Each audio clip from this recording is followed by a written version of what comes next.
Oké, vandag het ons geleer van die loper, in Engels bishop. Hy loop, maak 'n maalteken. So hierdie spesifieke loper gaan net op swart kan bly, want hy kan net skuins loop, so ver as wat hy wil gaan. Hierdie ene gaan net op wit blokkies bly. Hetzelfde met swart aan daai kant.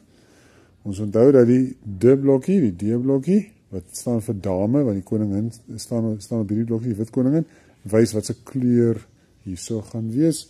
Die D-blokkie daar gaan wys dat swart aan daai kant speel.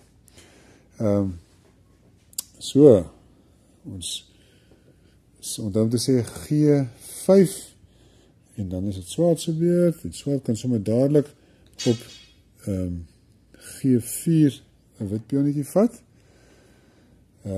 Ons onthou van die ons sê sommer die voeltjie en dan hand op die rug en dan die krokodilletjie en dan sit ons hom neer op F6 en sit die swart blok in die tronk.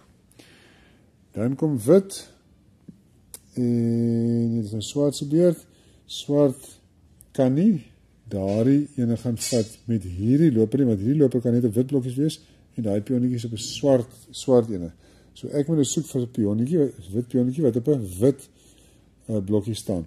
So ek gaan die swart loper daar sit op D7 sodat ek volgende keer die een op A4 kan vat.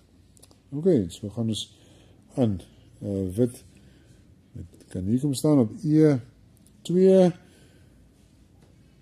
A4 en so voorts.